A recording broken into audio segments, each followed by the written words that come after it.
Googly googly पूछूं? हाँ googly सवाल। हाँ। वानर सेना में होमोनिड्स थे क्या?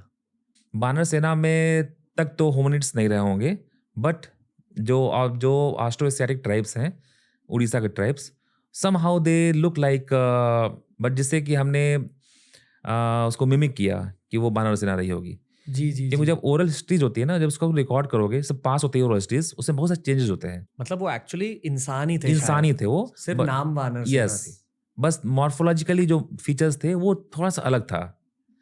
तो जिन्होंने जो जब ट्रेडिशन पास होता गया ना, तो कहीं ना कहीं ये हुआ होगा कि वो ह्यूमन नहीं थे, दे वर बानर। तो ये ओके। जितनी कहानियां हैं रामायण की, वो आप साइंटिफिकली सबको कर सकते हो वैलिडेट। जी, ओके। अब रामायण महाभारत के बारे में सोचते हो? अच्छी एपिक स्टोरीज हैं, और इसको हम लोग चाहते भी हैं करना वैलिडेट। ओके। आप south east Asia connections India का ऑलरेडी स्टेब्लिश हम लोग कर रहे हैं, and it goes as early as 3000 years before present. तो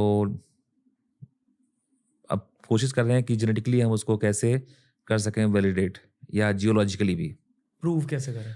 जैसे राम सेतु है, मैन जी। मेड, जी, जो ओके। वो मैन मेड है, जो ब्रिज है वो ऑलरेडी जियोलॉजिकली प्रूवन हो चुका है। सरस्वती रिवर का जो ड्रॉट एविडेंसेस है वो भी प्रूव हो चुका है जियोलॉजिकली, कि until 5000 years before present Saraswati river active थी, जी, जी, जी, फ्लो कर रही थी वो। जी। और ऋग्वेद में सरस्वती रिवर का बहुत कई बार वर्णन है, तो इसका मतलब कि ऋग्वेद उसके पहले लिखा गया होगा।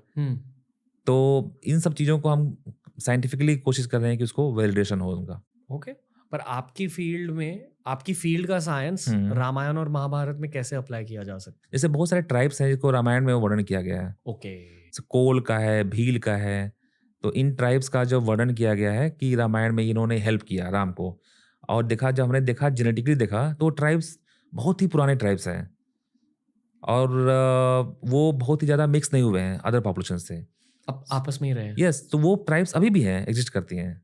सर, पिछले पॉडकास्ट में हमने कहा कि अगर आपके जीन पूल में डाइवर्सिटी नहीं होगी, यानी कि अगर आप पंजाबी और आप सिर्फ पंजाबी से शादी कर रहे हो, आपके बच्चे भी सिर्फ पंजाबी से शादी, उनके बच्चे भी सिर्फ पंजाबी, तो ये हानिकारक हो सकता है आपके बच्चों के हेल्थ के लिए in the long term, as an आपके यस। पोतो पोती वो जो भी लॉन्ग टर्म आपके जीन पूल के हेल्थ के लिए बहुत खराब हो सकता है। पर फिर ये ट्राइब्स कैसे सर्वाइव कर लेते हैं? क्योंकि ट्राइब्स आपस में ही शादी करते होंगे। हाँ, ट्राइब्स में भी प्रॉब्लम है। अच्छा, ट्राइब्स में भी प्रॉब्लम यस, है। अब देखिए, पंजाबी का मतलब ये नहीं है कि पंजाबी एक ही जेनेटिक स्टॉक शेयर करते हैं। जी, जी, जी। पंजाब में कोई आया 100 साल पहले, आ गया पंजाब रहने लगा, हम्म, आपके रिलीजन को उन्होंने एक्सेप्ट कर लिया, वो भी हम्म, पंजाबी हो गया। हम्म, बट जेनेटिकली तो पंजाबी नहीं है, वो तो कहीं और से आया है। जी। जैसे गंगा प्लेन जो ट्राइब्स हैं, हम बहुत सारे माइग्रेशन इवेंट्स हुए, बहुत सारे पॉपुलेशन दूसरे पॉपुलेशन को अडॉप्ट कर लिया। जैसे मैं कहीं गया, सूखा पड़ा, कॉलरा आया, मैं दूसरी जगह माइग्रेट किया, वहाँ पे ऑलरेडी छतरी वहाँ पे हैं। मैं क्लेम किया मैं भी छतरी हूँ, तो हो सकता है कि मेरी जनरेशन को एक्सेप्ट ना किया जाए, बट मेरे बच्चों को एक्सेप्ट कर लेंगे वो लोग। तो हुआ ना एक कल्चरल एसिमुलेशन, आप भी छतरी बन गए। तो वैसे ही उसी तरह के मल्टी लेयर्ड मिक्सिंग हुई है। तो एक ही जगह पे हो सकता है, एक ही गांव में या दो गांव में ऐसे बहुत सारे लोग हों जिनकी जो जेनेटिक डिफरेंसेस हैं वो बहुत हाई हों। Got it. ठीक। ठीक है, और ये भी हो सकता है कि एक ही कास्ट के लोग, जैसे ब्राह्मण हैं, जी। ब्राह्मण में एक गोत्र है, हो सकता है कि जो जेनेटिक डाइवर्सिटी हो उन्हीं गोत्र में वो भी काफ़ी हाई हो, क्योंकि उनके पास्ट में जो मिक्सिंग इवेंट्स हुए हैं वो हमें पता नहीं है। ओके। तो अगर हम मॉडर्न डेटा को देखें और एनालाइज करें, तो हम बता सकते हैं कि इस 100 लोगों में 50 लोग ऐसे हैं जिनकी डाइवर्सिटी काफ़ी ज़्यादा है आपस में।